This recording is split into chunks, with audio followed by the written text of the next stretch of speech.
Bienvenidos a un nuevo vídeo donde vamos a hablar de las leyes de Newton y de cómo determinar las fuerzas que actúan sobre un cuerpo a nivel de tercero de ESO. Antes de la época de Galileo, la mayoría de los pensadores o filósofos sostenía que se necesitaba alguna influencia externa o fuerza para mantener a un cuerpo en movimiento. Obviamente, habían observado que cuando se dejaba de ejercer una fuerza, un cuerpo se paraba. En otras palabras, se creía que el estado natural de los cuerpos era el reposo.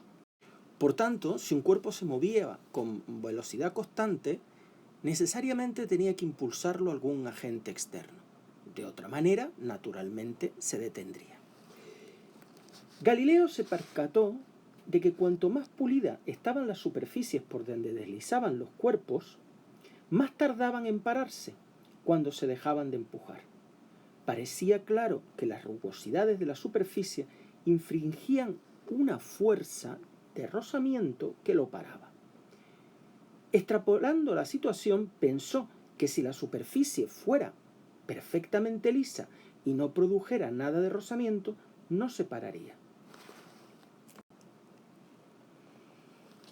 Galileo, por tanto, interpretó la fricción como una fuerza, llegando a la conclusión de que un objeto continuará moviéndose con velocidad constante o continuará en reposo si no actúa alguna fuerza para cambiar ese movimiento. La inercia es la propiedad que tienen los cuerpos de permanecer en su estado, ya sea de reposo o de movimiento uniforme. Isaac Newton recupera esta idea galileana en su obra Principia y enuncia la primera ley, lo que es la primera ley de la dinámica, la primera ley de Newton. Si sobre un cuerpo no actúa ninguna fuerza, o la suma, la resultante de todas las fuerzas que actúan sobre el cuerpo es nula, el cuerpo va a permanecer en reposo o en movimiento uniforme, es decir, a velocidad constante. Los efectos de la ley de la inercia se ven bien claros cuando se produce un frenazo. Si se produce un frenazo en un medio de transporte, los pasajeros se van hacia adelante. ¿Por qué? Porque intentan continuar en el estado de movimiento que estaban.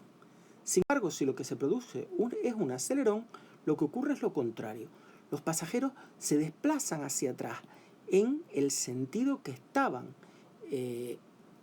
Es también consecuencia de la inercia, de continuar en el estado que estaban.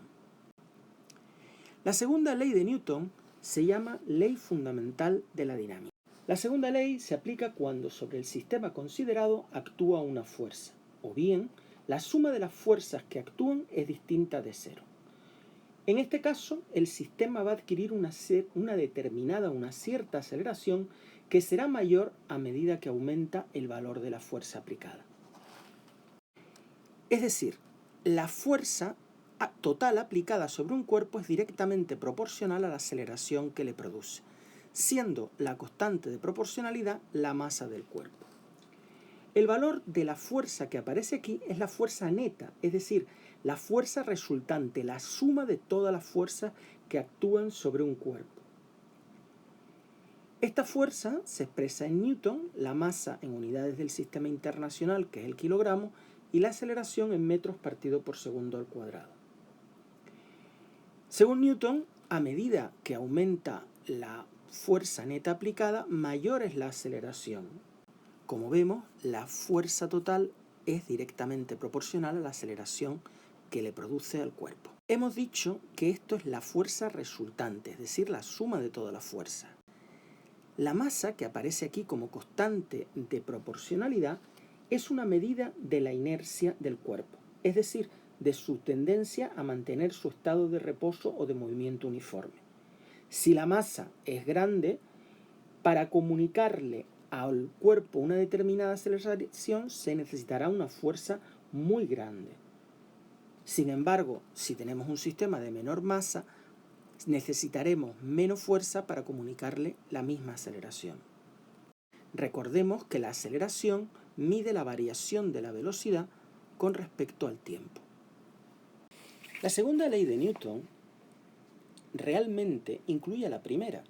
Fíjense que si nosotros hacemos cero la fuerza resultante, la fuerza total, Como la masa no puede ser cero, lo que tendría que ser cero es la aceleración.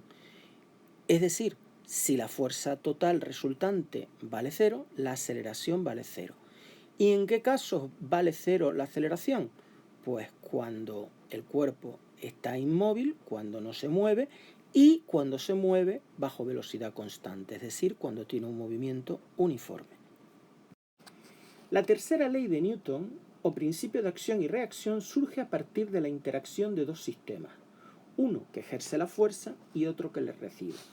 Y dice lo siguiente: si un cuerpo ejerce una fuerza sobre otro cuerpo, este a su vez ejerce sobre el primero otra fuerza igual, módulo o magnitud, en la misma dirección, pero en sentido contrario. Si empujamos la pared ejerce sobre nosotros una fuerza que es en la misma dirección, del mismo módulo, de la misma magnitud, pero de distinto sentido.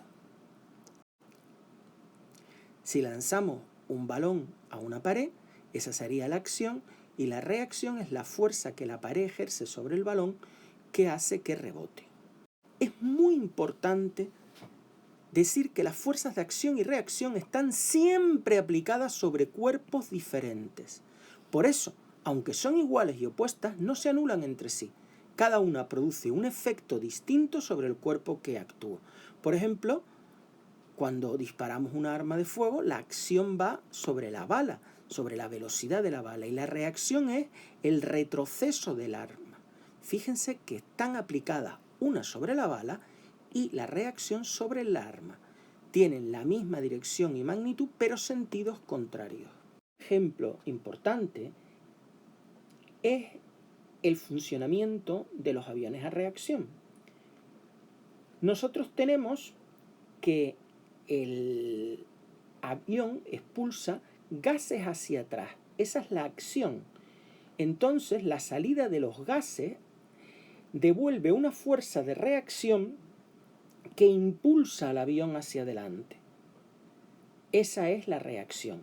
Es decir, el avión es impulsado hacia adelante con la misma fuerza que son expulsados los gases. El resultado es el que el avión esté desplazándose, esté volando a una determinada velocidad. Imaginemos que tenemos un cuerpo aplicado en una superficie, en una mesa. El cuerpo no se cae porque el plano, la superficie de la mesa, aplica una fuerza sobre él. ¿Dónde está la reacción de esta fuerza? La acción está en el cuerpo que no cae. La reacción no puede estar en el cuerpo. Está sobre el plano, está aplicada en el plano. Aquí tenemos un martillo que estamos golpeando a una pieza. La acción es el golpe de martillo sobre la pieza. La reacción es la que se produce sobre el martillo hacia arriba.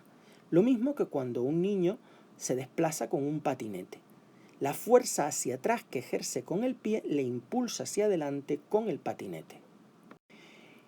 Si dos patinadores ejercen uno una fuerza sobre el otro, lo que va a ser la acción es la fuerza de A sobre B y la fuerza de B sobre A.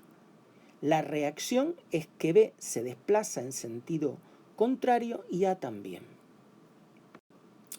¿Cómo se pueden determinar las fuerzas que actúan sobre un cuerpo? Lo primero, tenemos que determinar las acciones externas sobre el cuerpo. Cada acción la vamos a representar sobre una fuerza y vamos a ver las más comunes. Hay que tener claro que sobre un cuerpo se actúa mediante un contacto físico con él, empujándolo, tirando con una cuerda, y una vez que deja de existir ese contacto, cesa la acción y por lo tanto la fuerza deja de actuar. El peso es la fuerza de atracción que ejerce la Tierra sobre un cuerpo.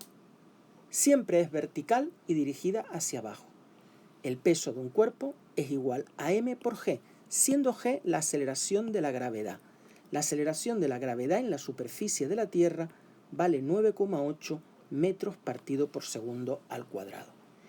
Esta fuerza de gravedad varía cuando estamos a distancias de la Tierra o estamos en otro planeta. Dependiendo de la masa del planeta, la aceleración de la gravedad será mayor o menor. Es decir, dependiendo de la masa del planeta, a mayor masa del planeta, más pesan los cuerpos. La fuerza normal es la fuerza que ejerce la superficie de apoyo sobre un cuerpo que esté apoyado en ella. Siempre es perpendicular a la superficie. Si la superficie es horizontal, pues perpendicular a ella, forma un ángulo de 90 grados. Si tenemos un plano inclinado, perpendicular a ella. Veis que aquí sí es verdad que se ve que no tiene la misma dirección que el peso. Aquí sí, pero aquí no.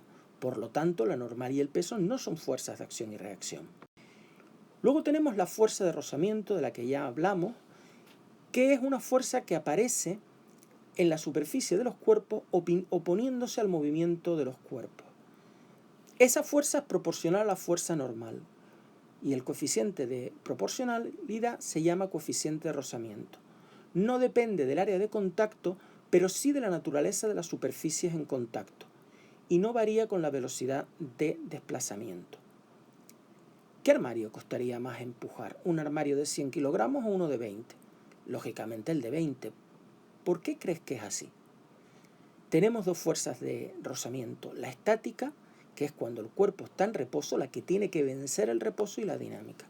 La estática es mayor que la dinámica.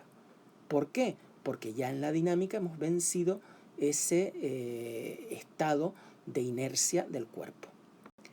Y luego tenemos las fuerzas en cuerdas. Las fuerzas ejercidas por cuerdas se denominan tensiones. Son iguales en ambos extremos de la cuerda y son fuerzas de acción y reacción. Aquí tenemos que cuando los niños juegan a tirar de la soga, pues la que transmite la fuerza es la cuerda. Estos chicos hacen una fuerza hacia allá que reciben estos y viceversa. Las fuerzas son las tensiones de la cuerda. Finalmente tenemos las fuerzas elásticas, que son las que se producen cuando un cuerpo está suspendido de un sistema elástico, como puede ser un resorte. Ya vimos en el vídeo pasado la ley de Hooke. Pues muchas gracias por vuestra atención y hasta una futura ocasión.